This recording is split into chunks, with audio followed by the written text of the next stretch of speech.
ala an umurin minha an yas'ala 'aniz zawja hal hiya bikr am thayyib. Fal bikru hiya allati lam tazul bakaratuha bi wat'in bi an lam tazul aslan aw zalat bi ghairi wat'in kasaqtatin wahidati haidin. Wa thayyibu hiya man zalat bakaratuha bi wat'in sawa'un kana halalan aw haraman aw wat'a syubhatin fa innahu la yusafu bil hilli wala bil hurmah. Fa in kanat bikran jaza lil abi wal jaddi faqad duna ghairihima min sa'iril awliya tazwijuha ijbaran walau qabla bulughiha bi syurut ila akhiri magal. Di sini Al Habib Muhammad bin Salim bin Hafid pengen menjelaskan hadirin hadirat, seseorang yang mutawalli uqudil ankihah, orang yang akan menghandle akad nikah, baik dia petugas KUA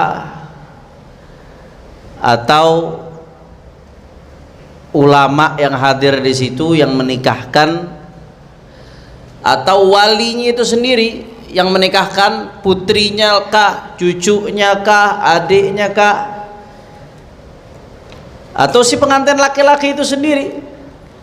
Tapi secara spesifik di sini yang dimaksud mutawalli uqudul ankihah adalah petugas yang mengangkatkan, yang harus lebih paham dan lebih detail, khususnya ulama yang hadir. Makanya di sini di dalam syarah yang lain, Bughiyatun Najah liqari'il Miftah, ini syarahnya ditulis sama Dr. Syekh Salim bin Ahmad Al-Khatib, dosen Al-Ahqaf, tempat saya ngaji dulu. Di sini disyaratkan orang tuh kalau mau ngehandle akad nikah, jadi penghulu atau jadi ulama yang menikahkan, setidak-tidaknya ada syaratnya, beberapa syarat. Nggak begitu aja, nggak sembarangan orang, bukan otomatis dapat ijazah S1, SHI terus bisa ngehandle akad nikah. Nggak, ada syarat-syaratnya. Ini nggak disebutin nih di Al-Miftah nih, syaratnya dari kitab lain. Yang pertama syaratnya an yakuna dzakaron, penghulu nih, syarat penghulu. Yang pertama syaratnya dzakar, harus laki-laki. Berarti penghulu perempuan boleh apa kagak? Nggak boleh. Yang kedua hurron, harus merdeka laki-lakinya. Nggak boleh penghulu laki-laki budak. Udah kagak ada budak sekarang. Yang ketiga harus muslim. Nah, penghulu kafir boleh apa kagak? Nggak boleh. Yang keempat harus mukallaf, akil baligh. Pokoknya bapak ibu kalau ngaji ketemu kata-kata mukallaf berarti artinya akil baligh. Udah itu catat tuh, itu mau di mana aja ketemu mukallaf akil baligh. Mukallaf akil baligh. Berapa tadi tuh? 4. Yang kelima syaratnya harus adil. Adil ini bukan adil artinya adil lawannya zalim, bukan. Adil di sini kalau dalam kitab fikih, adil itu maksudnya nggak fasik. Itu maksudnya adil. Makanya waktu ada sebagian orang yang ngaco, salah paham, ngajinya nggak sama guru, ngajinya sama orang liberal. Waktu lagi belain Ahok, saya inget tuh, saya waktu itu nulis buku waktu saya di Hadramut. Dulu beredar buku 7 dalil membenarkan kepemimpinan non muslim. Waktu itu saya ingat, dia kutip dari kitab-kitab kuning yang dia anggap, dalam tanda kutip, yang dia anggap dalil membolehkan kepemimpinan non muslim, padahal ngaco, salah paham. Salah satunya apa? Dia bilang, di kitab-kitab fikih, ini nggak disyaratkan harus muslim pemimpin, yang penting adil, yang penting nggak zolim katanya. Ini begini, ini ngaji, waktu ngaji dia kebanyakan gadoin mecin, saudara. Adil itu kalau di kitab fikih, kalau dalam konteks fikih seperti ini, yang dimaksud adil itu nggak fasik. Jangankan kafir, fasik aja kagak boleh. Paham? Maksudnya fasik apa, Beb? Fasik itu, Bu, definisinya fasik salah satunya nggak melakukan dosa besar dan tidak terus-terusan melakukan dosa kecil. Nah, kalau orang melakukan dosa besar, naudzubillah min dzalik, zina, ngerampok, mabok, dosa besar tuh, minal kabair. Dosa besar apa aja, Beb? Oh, banyak. Imam Zahabi nulis satu kitab, nama kitabnya Al-Kabair. Di situ dikumpulin tuh Imam Zahabi dosa-dosa besar tuh apa aja. Sama Ibn Hajar dilengkapin lagi Az-Zawajir an Iktirafil Kabair, lebih lengkap lagi. Tuh kalau mau tahu dosa-dosa besar di situ. Ya walaupun kalau melihat kebesaran Allah Subhanahu wa taala nggak ada dosa yang kecil. Karena kita ketika maksiat jangan pernah nganggap satu dosa itu kecil. Kenapa? Karena ketika kita maksiat dilihat oleh Allah Subhanahu wa taala. Nah, itu. Maksudnya adil itu Pak Bu nggak fasik. Fasik itu apa? Fasik itu melakukan dosa besar atau nggak ngelakuin dosa besar, ngelakuin dosa kecil, tapi terus-terusan ngelakuin dosa kecilnya. Contoh, ngelihat aurat. Ngelihat aurat itu kalau dari segi fikih ya masuk kategori dosa kecil. Walaupun tetap kalau melihat daripada kebesaran Allah nggak ada dosa yang kecil, nggak pantas kita dosa di hadapan Allah Subhanahu wa taala. Tapi kalau kita bicara hukum ya dosa kecil. Cuman kalau terus-terusan ada janda tetangga setiap pagi baru mandi rambutnya basah, bapak-bapak mandangin kagak berhenti-berhenti. Udah gitu pakai koran, mandanginnya korannya dibolongin saudara biar kagak kelihatan. Terus-terusan diliatin, biar kata dosa kecil, tapi kalau terus-terusan kagak berhenti-berhenti dipantengin, itu bisa jadi fasik juga saudara. Na'udzubillah min. Mudah-mudahan Allah ampunin dosa-dosa kita insyaallah. Amin ya rabbal alamin. Rada susah. Ada zaman ammal fisik. Zaman kayak kita sekarang ini Bu, zaman hampir nggak ada orang yang selamat daripada kefasikan. Na'udzubillah min dzalik. Itu syaratnya. Syarat yang kelima harus adil. Jadi adil di sini adil maksudnya bukan adil lawannya zalim, bukan. Tapi adil lawannya berarti kalau penghulu fasik boleh apa kagak? Nggak boleh. Bagaimana kita bisa mau percaya sama dia? Orang dia ngegampangin urusan agama Allah, nanti akhirnya urusan hukum digampangin dong sama dia, dientengin begitu aja. Kira-kira jelas apa kagak? Nah, itu kita khawatirnya. Kemudian yang keenam, fagihan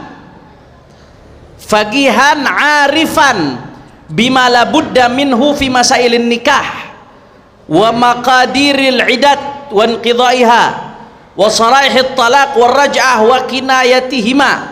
Nah, orang jadi penghulu mesti ngerti fikih, faqih, mesti mendalami fikih. Apa fikih semua bab? Nggak harus.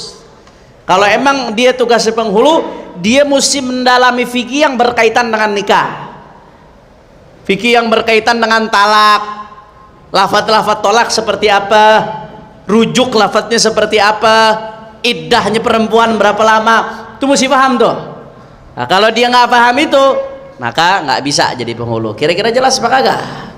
Nah, ini nih syarat yang terakhir ini nih, kadang yang sekarang banyak nggak terpenuhin. Asal yang penting punya gelar, udah S1, SHI, sarjana hukum Islam, biar kata kagak bisa ngaji, tetap aja maju. Akhirnya banyak yang ngaco. Na'udzubillah min. Makanya itu pentingnya Bu, Pak. Pentingnya ketika ada pernikahan ngundang ulama. Bukan kita ngerendahin penghulu, bukan.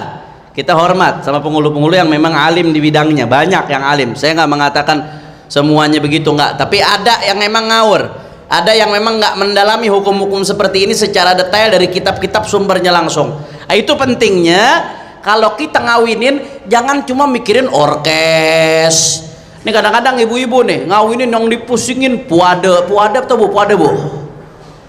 Panggungnya, dekornya, cateringnya, segala macam dipikirin, pusing sampai koyo biji-biji kalau mau ngawinin tuh. Tapi nggak dipikirin masalah nikahnya, yang paling penting tuh. Yang paling penting nih nikahnya sah apa kagak nih? Bener apa kagak? Berkah apa kagak tuh? Nah, makanya undang ulama, undang kiai, undang habaib yang memang benar-benar ngerti masalah ini. Tujuannya apa?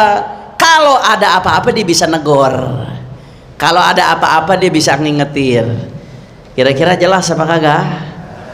Insya Allah. Nah, di sini Al Habib Muhammad bin Salim bin Hafid bin Syekh Abu Bakar bin Salim mengingatkan, yanbaghi li mutawalli uqudul ankihah, hendaknya untuk orang yang pengen melangsungkan akad nikah, idza tuliba minhu, manakala diminta darinya untuk melakukan hal tersebut, idza tuliba minhu, apabila diminta darinya untuk apa? An yubasyira aqdun nikah, untuk melangsungkan akad nikah.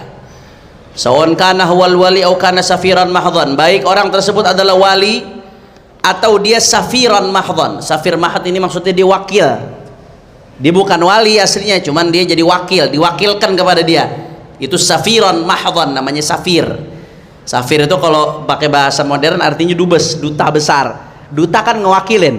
Dubes Indonesia yang ada di Saudi Arabia, berarti dia ngewakilin pemerintah Indonesia di Saudi Arabia. Dubes Indonesia di Malaysia, berarti dia ngewakilin Indonesia di mana? Di Malaysia. Wakil, makanya disebut safir.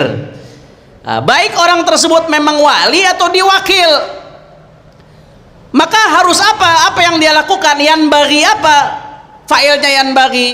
Yanbaghi an yas'ala qabla mubasyaratil aqdi an umur. Orang kalau mau melangsungkan akad nikah harus nanya beberapa hal. Makanya jangan tersinggung Bu Pak kalau ditanya calon pengantin, ditanya-tanya, emang harus mesti ditanya. Apa yang mesti ditanya? Nih dijelasin di sini. Yang pertama, minha an yas'ala 'aniz zaujah hal hiya bikir am thayyib. Yang mesti ditanya pertama, mohon maaf, jangan tersinggung kalau calon pengantin ditanya ini. Emang harus ditanya, ini calon pengantin perempuan bikir atau thayyib, masih perawan atau udah janda? Jelas apa kagak? Jangan tersinggung, emang harus ditanya. Kenapa Beb emang harus ditanya?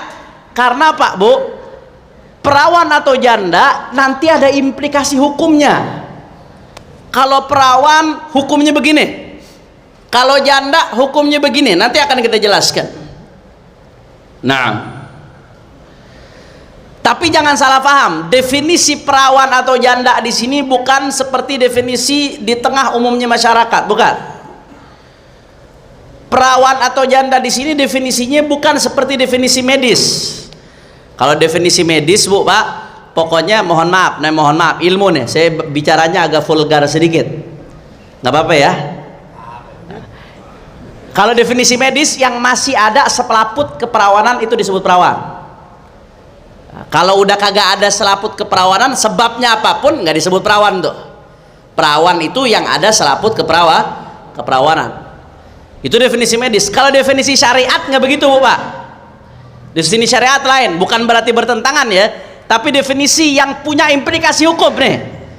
Apa perawan? Maksudnya perawan Beb dalam syariat itu apa? Hiyallati lam tazul bakaratuha biwat'in. Perawan itu adalah yang bakaroh, selaput keperawanannya, lam tazul biwat'in, belum hilang dengan cara wata, dengan cara bersetubuh. Jadi selama selaput keperawanannya tidak hilang dengan cara bersetubuh, maka dia disebut perawan, bikir. Bahasa Arabnya bikir. Baik emang selaput keperawanannya masih ada, atau selaput keperawanannya udah nggak ada, tapi nggak adanya bukan gara-gara bersetubuh, nggak adanya misalkan kasaktoh gara-gara jatuh. Kan ada tuh zaman dulu, biasanya orang perempuan Bu ya, anak perempuan biasanya kan sama orang tuanya dilarang naik sepeda ya Bu ya. Itu zaman dulu tuh, orang dulu tuh. Kenapa? Karena bisa jatuh. Kalau jatuh selaput keperawanannya bisa pecah. Naudzubillah min dzalik.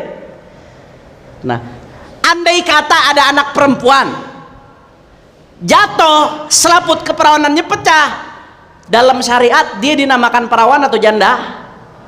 Perawan, tetap dia perawan. Kenapa? Karena selaput keperawanannya hilang bukan karena bersetubuh. Selama hilang bukan karena bersetubuh, maka statusnya disebut Atau ada sebagian perempuan yang hiddatu haidin, headnya mohon maaf panas, saking panasnya head. Ada perempuan-perempuan yang mempunyai kelainan, saking panasnya headnya sampai menyebabkan selaput keperawanannya tembus. Atau ada perempuan-perempuan yang memang diciptakan tanpa selaput keperawanan. Itu ada kasus seperti itu. Nah, Yang seperti ini walaupun kagak ada selaput keperawanannya, maka statusnya dalam pandangan syariat tetap dianggap Kira-kira jelas apa kagak? Makanya mohon maaf orang laki, mohon maaf, nggak boleh suzon selama perempuannya baik, selama perempuannya zahirnya masya Allah tabarakallah, bukan perempuan nakal. Andai kata tahu-tahu nikah, mohon maaf kagak pecah selaput keperawanannya, nggak boleh suzon. Tanya, mungkin sebabnya mungkin karena memang dia sudah pernah jatuh, atau mungkin karena ada kelainan ketika headnya, atau mungkin dia memang diciptakan tanpa selaput, itu mungkin. Makanya nggak boleh jadi patokan, nggak boleh begitu dia nikah nggak ada darah keperawanannya, lu zina lu ya, nggak boleh. Haram tuh Bu, itu namanya qadzaf. Nuduh orang lain zina tanpa ada 4 saksi yang menyaksikan secara langsung, itu nggak boleh, qadzaf namanya. Itu bisa dicambuk 80 kali. Na'udzubillah min dzalik. Jelas ya? Jadi itu definisi perawan. Definisi perawan dalam pandangan syariat, pokoknya barang siapa yang selaput keperawanannya tidak hilang karena watak, maka dia disebut perawan. Baik emang masih ada, atau sudah hilang karena jatuh, atau sudah hilang karena panas, selama bukan hilang karena watak, karena persetubuhan, maka tetap disebut perawan. Kalau janda bagaimana Beb? Nah ini dalam pandangan syariat, definisi janda sebaliknya.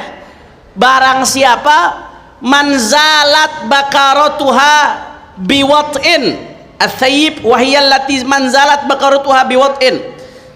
Janda itu yang hilang keperawanannya karena watak. Sawaun kana halalan, baik wataknya itu halal memang karena nikah, maka maksudnya tsayyib, bukan janda berarti nggak punya laki ya, jangan salah paham ya. Maksudnya di sini dia bukan perawan lagi, maksudnya statusnya baik yang pernah hilang karena nikah yang halal atau karena zina. Nah, perempuan zina maka statusnya bukan perawan lagi Bu, statusnya thayyib, bahasa Indonesianya janda walaupun dia belum nikah. Atau karena wata syubha ini la yusaf bil hil wala bil hurma, nggak disifati dengan halal nggak haram. Bagaimana contohnya wata syubha? Kalau tadi kan yang halal jelas, persetubuhan dalam pernikahan itu disebut watak halal, atau zina jelas watak haram.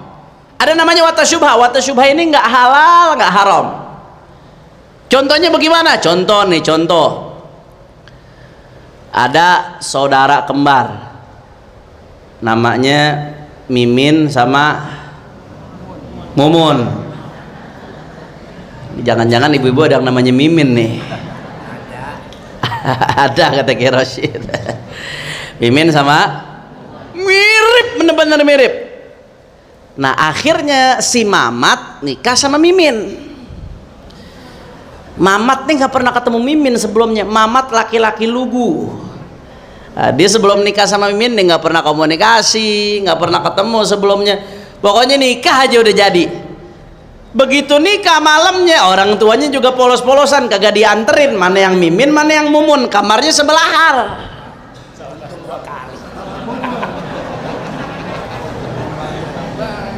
Akhirnya si Mamat polos masuk ke kamar Mumun. Salah kamar. Begitu masuk ke kamar Mumun, dihajar sama Mamat. Wah Mumun diem aja lagi. Mumunnya diem. Bagi Mumun itu zina karena dia diem, kecuali kalau dia berontak. Tapi bagi si Mamat, Mamat kagak tahu menau. Bagi si Mamat itu namanya watak syub. Atau contohnya yang lain. Nah ini Mimin Mumun kembar nih. Mamat sama Memet kembar. Mamat nikah sama Mimin, Memet nikah sama Mumun. Begitu malam pertama kebalik, si Mamat masuk ke Mumun, si Memet masuk ke Wah dua-duanya kagak tahu, sama-sama nggak tahu muka, langsung dinikahin aja. Kejadian bagaimana tuh Beb? Zina atau bukan? Nggak, itu nggak disebut zina. Kalau bener-bener kagak tahu ya, jangan udah tahu dilanjutin, zina namanya itu. Pura-pura namanya. Bener-bener kagak tahu dia, bener-bener nggak paham, nggak tahu bener-bener. Nah itu namanya watak syubhat. Paham? Paham? Itu namanya wata syubhat. Syubhat nanti ada 3 macam, nanti akan kita jelaskan. Ada syubhat fa'il, ada syubhat tarik, ada satu lagi nanti akan kita jelaskan. Nah, pokoknya intinya selama selaput keperawanan itu hilang sebab watak, sebab karena memang hubungan, baik itu hubungan yang halal atau hubungan yang haram atau hubungan yang watak syubhat, selama seperti itu maka perempuan itu berubah statusnya menjadi thayyib. Kalau bahasa Indonesianya janda. Jelas atau tidak? Jadi sekali lagi saya ulangin, dalam syariat yang dimaksud dengan bikir yang selaput keperawanannya tidak hilang dengan wata, baik masih ada atau udah hilang tapi bukan dengan wata. Yang dimaksud dengan thayyib yang selaput keperawanannya hilang dengan wata. Baik. Emang urusannya apa sih, Beb? Mesti tahu ini perawan atau janda? Emang urusannya apa? Fudul banget pengen tahu aja urusan orang. Emang urusannya apa mesti tahu nih penghulu? Kepentingannya apa? Ada kepentingannya. Karena nanti hukumnya beda, Pak Bu. Janda punya hukum sendiri, perawan punya hukum sendiri. Dijelaskan di sini sama Habib Muhammad bin Salim bin Hafid.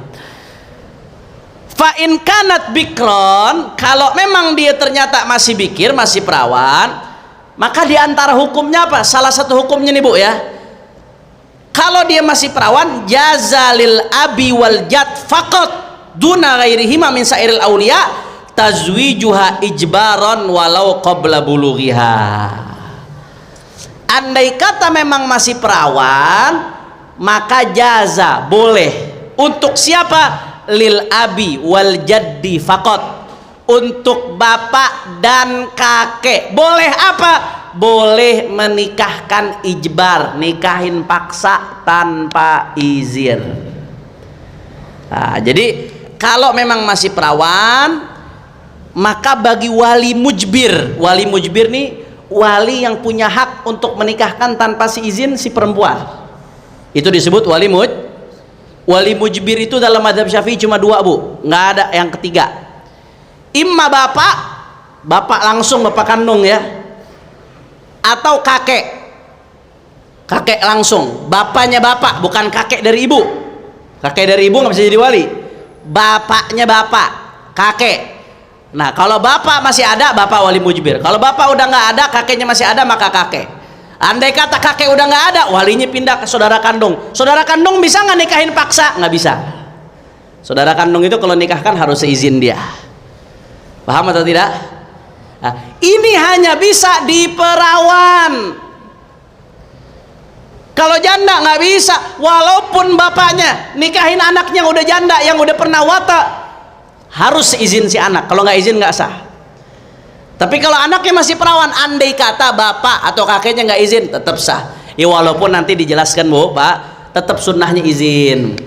Karena bagaimanapun bapak jangan otoriter, hormatin nih anak. Bagaimanapun kan ntar tuh anak yang bakal jalanin kehidupan, yang bakal jadi bini anaknya dia, yang bakal ngadepin tuh laki anaknya dia.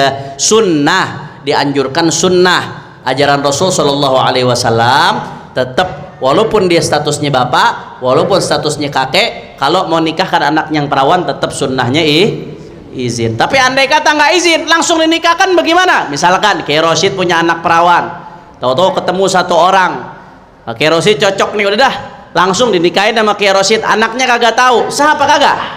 Sah, boleh. Karena syariat alasannya kenapa begitu? Karena yang namanya bapak nggak mungkin ngejurumusin anak. Yang namanya bapak nggak mungkin milih yang buruk buat anaknya, nggak mungkin. Si anak yang perempuan masih mungkin dia bisa tertipu sama laki-laki. Apalagi anak perawan zaman sekarang, bodoh. Di Facebook digombalin dikit, bodoh, aku cinta kepadamu karena wajahmu bagaikan rembulan. Ya, dia kagak tahu rembulan bopeng-bopeng, saudara. Kelepek-kelepek habis itu ya. Anak perawan gampang dibohongin Bu, bapaknya nggak bisa dibohongin, udah tahu. Ya lu buaya, gue lebih dulu jadi buaya, nggak bisa dibohongin bapaknya.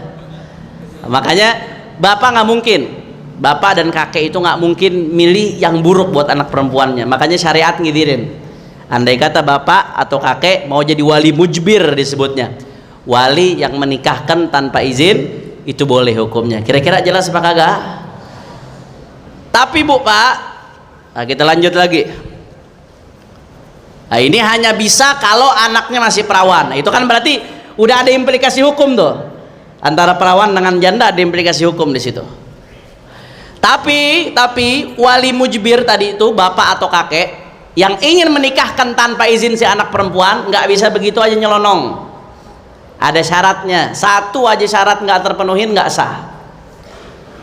Apa syaratnya? Nah ini disebutin nih. Jadi bapak atau kakek yang mau menikahkan anak perempuannya secara ijbar bisyurut dengan syarat-syarat. Yang pertama, kaunuz zauji kuf'an.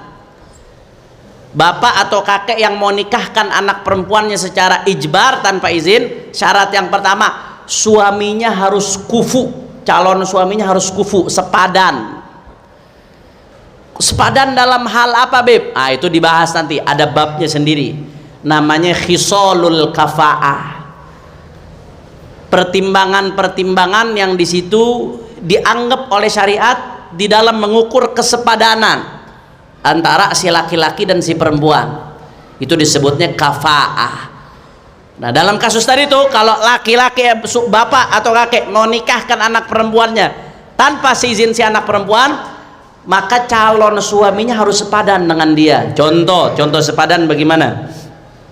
Di dalam khisalul kafa'ah itu disyaratkan salah satunya harus nasab. Kafa'ah fin nasab itu dalam mazhab Syafi'i, nasabnya harus sepadan. Lo ukuran nasab bagaimana, Beb? Nah, ini nggak boleh kita hasud, nggak boleh kita iri, karena ini murni pemberian dari Allah Subhanahu wa Ta'ala. Nggak ada yang minta, Allah udah kasih begitu aja tanpa usaha.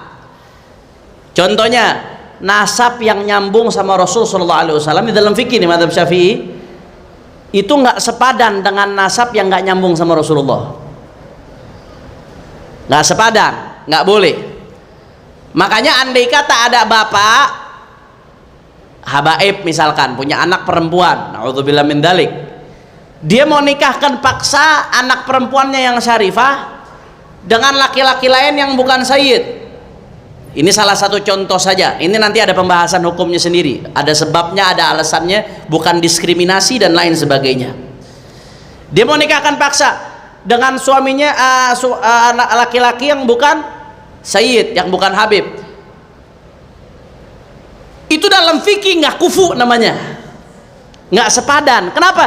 Karena nasab ini perempuan nyambung ke Rasulullah, sedangkan ini laki-laki nasabnya nggak nyambung ke Rasulullah. Kira-kira nasab yang nyambung sama Nabi sama yang nggak nyambung ke Nabi sepadan apa kagak? Nggak sepadan. Itu murni pemberian Allah Subhanahu wa Ta'ala. Nggak bisa kita mau hasud, nggak bisa kita mau iri, saudara. Paham? Nah, dalam kasus seperti itu nggak sah si bapak nikahin perempuan dengan laki-laki tadi dengan cara paksa, saudara. Kira-kira jelas apa kagak? Contoh lagi sepadan dalam syariat, ya, dalam syariat termasuk yang dianggap sepadan khisalul kafa'ah adalah masalah fisik. Perempuannya solehah, hafizah Quran. Nih bapak punya anak solehah, perempuan baik, jaga sholat, jaga aurat. Nah bapaknya kejepit utang, mau nikahin nama laki-laki, ini laki bajingan, terkenal tukang mabok, tukang zina. Cuman gara-gara nih bapak kejepit utang, udah bener-bener kedesak, dia mau nikahin anak perempuan itu dengan paksa ke laki-laki tadi yang fasik. Perempuannya solehah, laki-lakinya fasik. Sepadan apa kagak?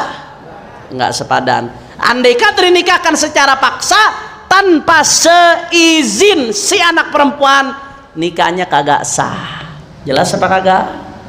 Jelas atau tidak? Ini jangan salah paham ya Pak Bu ya. Ini konteksnya tentang bicara nikah bapak atau kakek yang bisa menikahkan secara paksa. Ini syaratnya nih. Ini bukan nikah biasa, nikah secara paksa. Itu syarat yang pertama. Nah, falaisa fasik kuf'an li'afifah. Yang fasik itu nggak kufu dengan perempuan afifah yang menjaga dirinya.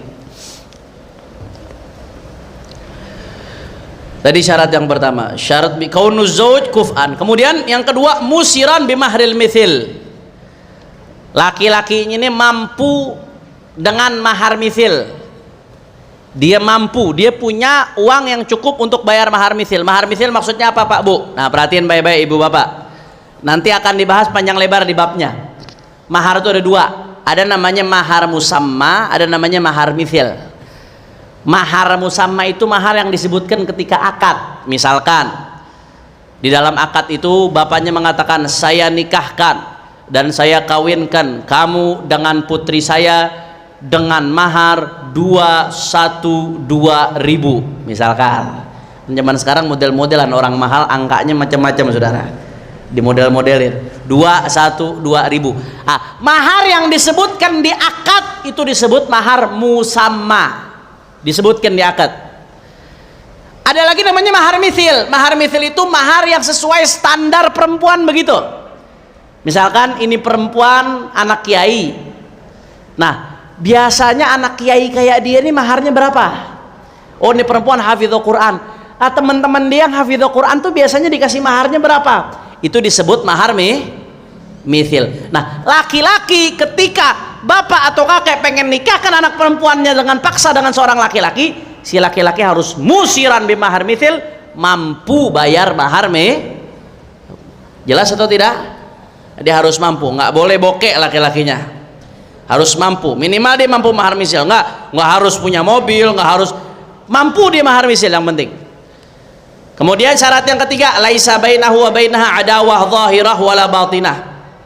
Syarat yang ketiga, tidak ada antara si perempuan dengan laki-laki tersebut permusuhan, baik permusuhan yang nampak zahir atau permusuhan yang batin, nggak ada.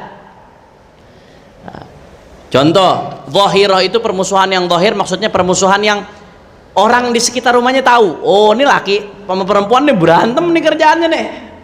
Itu namanya permusuhan yang zahir. Permusuhan batin yang nggak diketahui kecuali oleh orang-orang khusus, itu permusuhan batin. Nah, ketika bapak atau kakek mau nikahkan anak perempuan atau cucu perempuannya secara paksa, nggak boleh perempuan ini punya permusuhan dengan calon laki-lakinya, calon suaminya. Baik permusuhan yang umum diketahui orang atau permusuhan yang khusus. Kalau ada permusuhan antara keduanya, maka nikahnya tidak sah. Jelas atau tidak? Nah, sekali lagi jangan salah paham, hati-hati, kadang ada yang ngaji bengong nangkepnya setengah-setengah. Ini syarat untuk nikah ijbar, bukan syarat nikah biasa. Nikah ijbar, nikah yang di situ bapak atau kakek mau maksa daripada anak atau cucu perempuannya. Kemudian syarat yang terakhir, yang keempat, walaisa bainaha wa baina waliha adawah zahirah. Nah, syarat yang keempat, antara si calon mempelai perempuan dengan si wali, bapak atau kakek, nggak ada permusuhan yang zahir. Nah, kalau memang calon mempelai perempuan sama walinya, sama bapaknya atau sama kakeknya memang udah terkenal berantem nih memang, toto kakek atau bapaknya nikahkan secara paksa, maka nikahnya tidak sah karena ada permusuhan yang zahir. Kira-kira jelas atau tidak? Nah, sekali lagi saya ulang, habis ini kita langsung pindah ngaji Risalah Mustarsyidin. Yang keempat, ada empat. Jadi syaratnya ada empat. Syarat sahnya ada empat. Syarat yang pertama, syarat sahnya nikah ijbar ada empat. Cara yang pertama, si perempuan sama laki-laki harus kufu, harus sepadan. Syarat yang kedua, si laki-laki harus mampu membayar mahar mithil.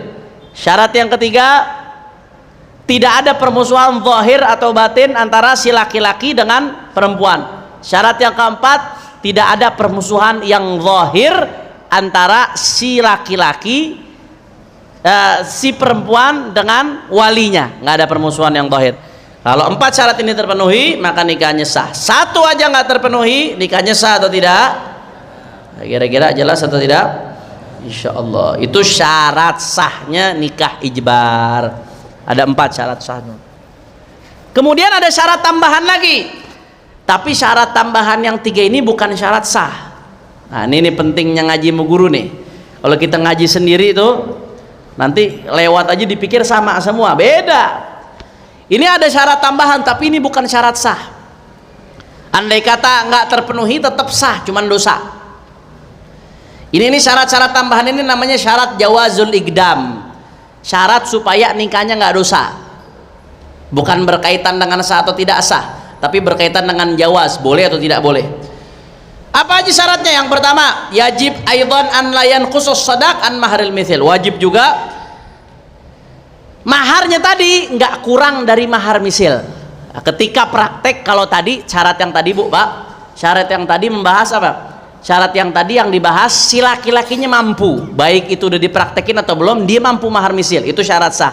Tapi ketika prakteknya wajib untuk pakai mahar misil. Andai kata prakteknya nggak pakai mahar misil, maharnya lebih rendah dari mahar misil, mahar yang standar sesuai dengan perempuan tersebut, bagaimana nikahnya sah nggak? Sah nikahnya, tapi dia dosa dan nanti mahar tetap kembali ke mahar misil. Ini syarat tambahannya, bukan syarat sah, tapi syarat jawazul iqdam. Kemudian yang kedua syarat an yakuna halan, harus kontan, nggak boleh ngutang. Jadi waktu akad nikah, saya terima nikah dan kawinnya fulana binti fulan, nikah ijbar nih, nikah yang paksa, dengan mahar sekian halan, tunai langsung. Jangan saya terima nikah dan kawinnya ngutang, nggak boleh tuh. Udah maksa ngutang lagi. Nikah ijbarnya udah paksa ngutang lagi, gak enak banget, udah gak ada enak-enak gitu, absong banget dah, absong. Nah, andai kata ngutang bagaimana Beb? Nikahnya sah, cuman dia dosa. Dan nggak boleh ngutang, tetap harus bayar langsung di tempat. Kemudian berikutnya min naqdil balad, harus dari mata uang setempat. Nah, ente nikah di Indonesia, nikah ijbar, ya pakai duitnya, duit Indonesia, rupiah, jangan pakai dolar. Pakai kali gaya-gayaan nih, saya terima nikah dan kawinnya fulana binti fulan dengan mas kawin $100 dibayar tunai. Wah, nah itu kalau kasus nikah begini, nikah ijbar, nikahnya sah tapi dosa dia. Karena kenapa? Karena nggak memenuhi syarat jawazul iqdam. Kira-kira jelas atau tidak? Nah, jadi tadi syarat sah 4, 3 tambahan syarat ini namanya syarat jawazul iqdam. Syarat dia boleh melaksanakan akad tersebut. Andai kata tetap nggak terpenuhi syarat ini, nikahnya tetap sah tapi dosa dan beralih sesuai dengan yang dituntut dia nanti. Nah, maka amma idza lam yakun laha abun wala jaddun falaysa li ahadin min sairil awliya an yuzawwijaha al-bikr illa ba'da bulughiha wa isti'daniha. Nah, tadi dijelaskan bahwasanya wali ijbar, wali yang punya hak untuk nikahkan secara paksa tanpa izin si perempuan, siapa aja wali ijbar? Yang pertama siapa? Bapak. Kemudian yang kedua siapa? Kakek. Selain 2 ini boleh nggak nikahkan secara paksa? Nggak boleh. Makanya di sini dikatakan amma idza lam yakun laha abun wala jaddun.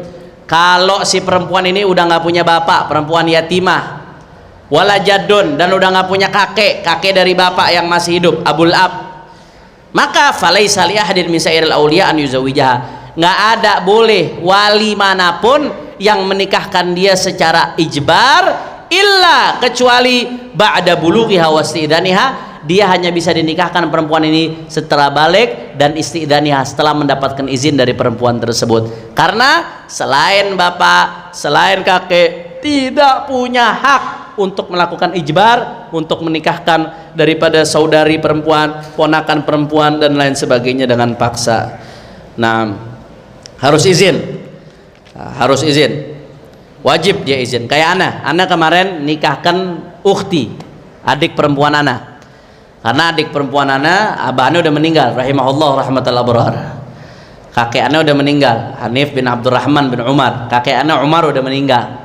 Nah, kalau bapak udah meninggal, kakek udah meninggal, maka otomatis walinya nanti akan kita bahas urutannya, walinya pindah ke saudara kandung. Nah, Ana saudara kandungnya, adik Ana Aisyah, Ana saudara kandungnya. Kemarin adik Ana nikah, Ana saudara kandungnya. Karena Ana saudara kandung, Ana wali mujbir atau bukan? Ana boleh nikahkan secara paksa nggak? Nggak boleh. Ketika Ana pengen jadi wali nikah, Ana izin sama adik Ana. Nah, Ana izin akan menikahkan engkau dengan Syarif Ahmad Maulad Dawila. Adik Ana mengatakan, "Nam, saya izinkan kamu untuk menikahkan saya dengan Syarif Ahmad Maulad Dawila." Wajib saya izin. Jelas atau tidak? Hukumnya wajib. Andai kata anda nggak izin, langsung main nikahin aja, sah apa nggak nikahinnya? Nggak sah. Harus wajib izin. Kenapa? Karena anda bukan wali mujbir. Anda bukan wali yang punya hak. Tapi andai kata wali mujbir, bapak atau kakek, boleh nikahin secara paksa, boleh. Tapi dengan syarat-syarat yang tadi kita bahas. Nggak boleh main nyelonong aja dia. Harus tadi syarat-syaratnya harus terpenuhi.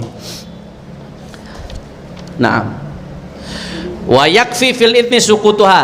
Nah, untuk bikir perawan izinnya apakah harus dia ngomong, Beb? Apakah harus dia ngomong? Apakah harus dia ngomong saya izinkan? Enggak. Andai kata dia diminta, dia diajak ngomong, saya ngomong misalkan sama adik saya, kamu akan saya nikahkan dengan Ahmad. Andai kata adik saya diem aja, diem sambil senyum-senyum, dia nggak ngomong iya, diem aja, itu udah yakfi, udah cukup. Izinnya perawan itu hanya cukup, dengan diemnya udah cukup. Kenapa? Karena kadang-kadang anak perawan malu, tapi ini anak perawan zaman dulu. Kalau anak perawan zaman sekarang belum dinikahin udah di DM duluan di Instagram, udah WA duluan. Masya Allah. Andai kata dia diem doang, dia nggak ngomong apa-apa, dia diem aja, itu udah cukup. Ketika dimintain izin kemudian dia diem, itu udah cukup. Andai kata dia nangis, bagaimana, Beb? Kamu saya nikahkan ya dengan Kiai Rosyid misalkan. Ini bini Kiai Rosyid ada apa kagak nih? Kok ada, Kiai? Ya Allah, keluar dari mari kempes di mobil gua. Contoh doang Ibu, contoh doang. Insya Allah Kiai Rosyid setia dunia akhirat, insya Allah. Cuma satu bini, cuma satu di Tangerang, satu di Serang, satu di Pandeglang.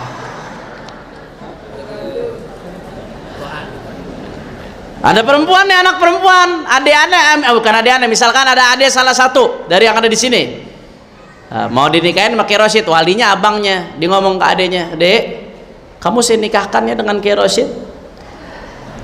Toto adiknya nangis.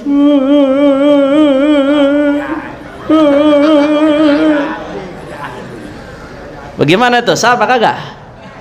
Hah? Ibu-ibu pakai perasaan mainnya nih. Hah? Sah apa kagak?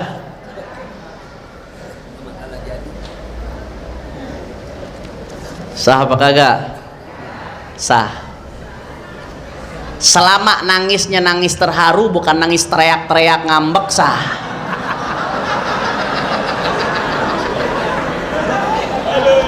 Sah, Kiai. Girang bener Kiai Rosyid tuh. Kata Kiai Rosyid dia kagak nyangka dapat aneh katanya. Nah, kata ulama di sini, wa ini tara nabi buka min ghairi siyah wa darbi khad. Walaupun diamnya sambil nangis, sambil keluar air mata, netes, ya Allah, gue dapet Kiai Rosyid, nggak apa-apa dah, walaupun udah tua begitu dah, nggak apa-apa. Selama nangisnya bukan nangis yang nunjukin nolak, nggak apa-apa. Kadang-kadang kan anak muda, namanya anak perawan terharu dia, apalagi dapet Kiai Rosyid, masya Allah, udah ganteng, keren.